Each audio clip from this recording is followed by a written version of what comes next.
Welcome back to Quick Recaps. I'm your host, Jake, and today we delve into a story that has gripped a small town for 4 long decades. It's a tale of unspeakable horror, relentless pursuit, and the enduring resilience of a family tormented by a malevolent force. In this special podcast episode, we explore the spine-tingling events that unfolded in the aftermath of the Haddonfield murders of 1978. Join us as we take you on a journey through a dark and eerie narrative, one that spans generations and is marked by the indomitable spirit of its central characters. We'll unravel the mysteries surrounding Michael Myers, the silent, merciless killer, and the valiant efforts of 2 journalists determined to uncover the truth. We'll also examine the haunting legacy that has haunted Laurie Strode, a woman who has spent a lifetime preparing for the inevitable return of the evil that once terrorized her. With suspense and intrigue at every turn, this podcast delves into a story of family, fear, and the fight for survival. So dim the lights, settle in, and prepare to be captivated by Halloween 2018. Let's begin.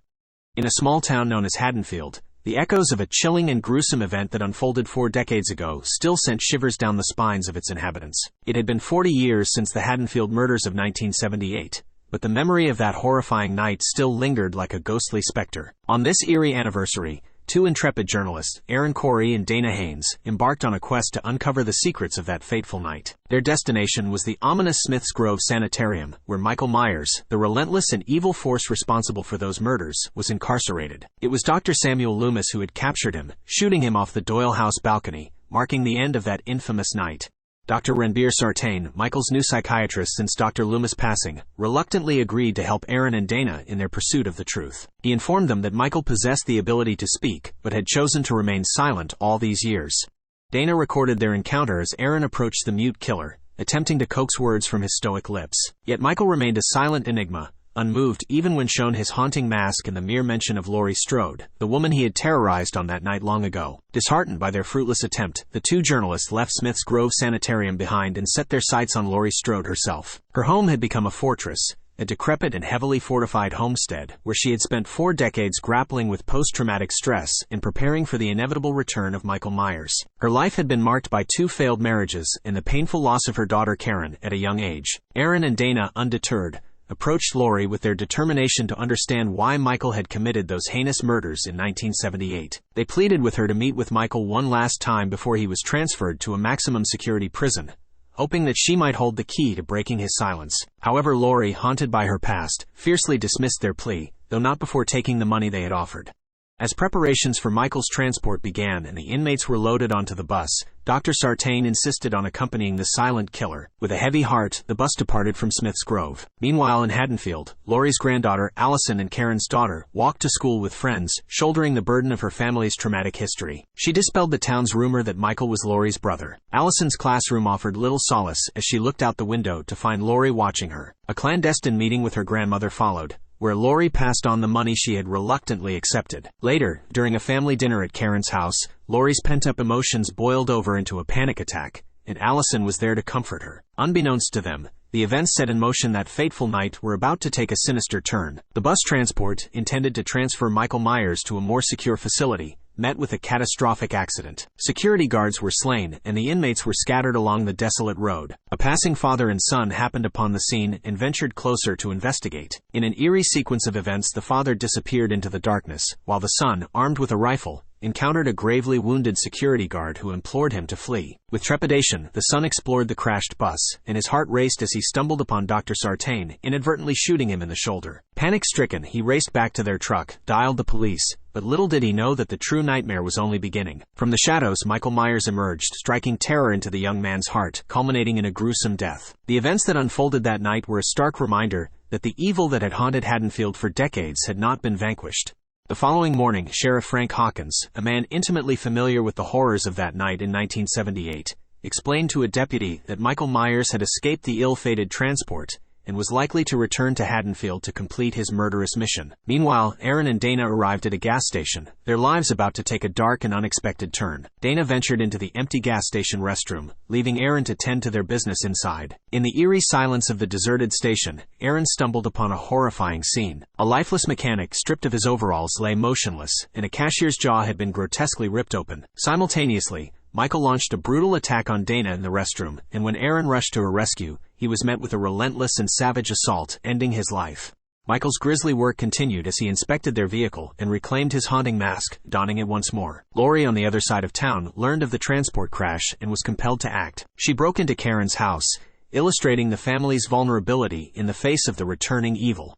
An argument with Karen and her husband Ray followed, as Laurie's relentless obsession with Michael had strained her relationships. In a fit of frustration, she left Karen's home, embarking on a journey that would soon collide with the horrors she had sought to escape. On Halloween night, Michael Myers roamed the town streets, awash with families and children engaged in the age-old tradition of trick-or-treating. His path led him to a dimly lit shed, where he procured a hammer, a harbinger of impending doom. With a sinister purpose, he infiltrated a nearby house and replaced the hammer with a kitchen knife, marking the beginning of a new reign of terror. Allison, oblivious to the unfolding nightmare, attended a Halloween party with her friends. A call from Vicky, the babysitter of young Julian, beckoned her to come over once Julian had fallen asleep. Tensions ran high as an altercation with her boyfriend Cameron resulted in her phone being thrown away, just as Laurie tried to reach her with a warning. At Julian's house, the child claimed to have seen a masked man in the doorway, but Vicky dismissed it as mere imagination, putting Julian to bed as her boyfriend Dave arrived. Vicky's world unraveled when she checked the closet at Julian's request, revealing Michael's menacing presence. Julian fled the house, his frantic call to the police setting in motion a desperate bid for survival. Laurie, patrolling the streets in her truck, heard the police dispatch call over her CB radio, a call that would draw her inexorably toward the unfolding nightmare. At the scene, she joined forces with Sheriff Hawkins as they discovered Vicky's lifeless body. Laurie, unable to contain her fear and anger any longer, fired at a reflection in a window, thinking it was Michael, only to realize it was merely his image in a mirror. The pursuit of the shape-shifting evil continued, with Michael seemingly disappearing into the night. Meanwhile, Allison left the party, seeking refuge in the company of her friend Oscar, who offered to walk her home. However, Oscar's intentions took a sinister turn as he made unwelcome advances. Oscar lagged behind as Allison pressed on, unaware of the ominous figure lurking in the shadows. Oscar's desperate attempt to escape led to a deadly encounter, with Michael cornering him on a fence, sealing his fate. Allison, sensing danger, retraced her steps, stumbling upon the lifeless body of her friend. Her screams pierced the night as Michael's relentless pursuit continued. Back at Laurie's fortified home, Karen and Ray awaited Allison's return, blissfully unaware of the impending horror. Sheriff Hawkins, alongside Dr. Sartain, embarked on a relentless search for Michael. Their paths converged as they located the elusive killer. Hawkins, his heart weighed down by the scars of that night in 1978, sought vengeance. In a shocking twist of fate, Dr. Sartain, the supposed ally, turned on Hawkins, ending his life with a concealed blade hidden inside a pen. With a newfound obsession, Dr. Sartain took possession of Michael's mask and set in motion a sinister plan. With Michael now in his custody, Dr. Sartain loaded the silent killer into a police vehicle, unknowingly pushing events toward a cataclysmic climax. The ominous conversation between Michael and Allison would be the catalyst for a final confrontation. As Michael regained consciousness, Allison engaged him in a tense conversation, revealing a shocking revelation. Michael had spoken to her. Dr. Sartain, consumed by curiosity and distraction, failed to realize that Michael had broken free. The ensuing chaos ended with Dr. Sartain being ruthlessly expelled from the vehicle, and Allison making a desperate escape on foot.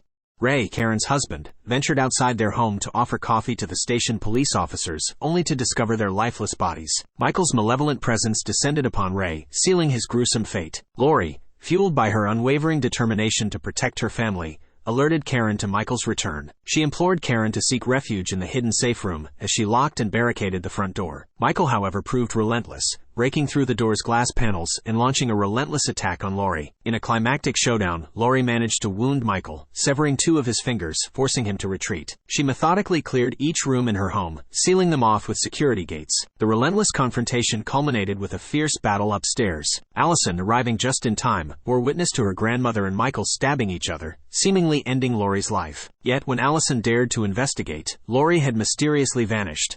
The final act unfolded in the hidden safe room, where Karen and Allison sought refuge. Michael emerged, seizing Karen's ankle in a vice-like grip. Allison, in a desperate bid for survival, wielded Michael's own knife, inflicting a grievous wound upon him. The 2 women escaped the room, but Michael, displaying an uncanny resilience, soon regained consciousness. Laurie, fueled by her decades-long vendetta, activated a switch that triggered metal bars to seal the exit, imprisoning Michael in the room. As the room filled with gas, Laurie ignited a flare and tossed it through the bars, setting the chamber ablaze with Michael trapped inside. Flames consumed the room, the embodiment of Laurie's unyielding determination to confront her darkest fears. Laurie, Karen, and Allison managed to escape the inferno that had once been her home. As they found refuge in the back of a passing pickup truck, they embraced, their bond forged through the crucible of fear and survival. The women left behind the flames and terror that had haunted their lives for so long, as they embarked on a journey toward an uncertain, yet hopeful future, united in their triumph over the shadow that had plagued Haddonfield for 4 decades. And there you have it. The spine-tingling story of Halloween 2018. We hope you've been enthralled by the suspense, captivated by the characters, and haunted by the dark shadows that have loomed over this small town for 4 decades. If you've enjoyed this podcast episode, please subscribe and share it with your fellow thrill seekers. Your support keeps us inspired to bring you more chilling stories and mysteries to unravel. Thank you for joining us on this eerie journey. Until next time, stay curious, stay vigilant, and beware of the shadows lurking in the dark corners of your own hometown.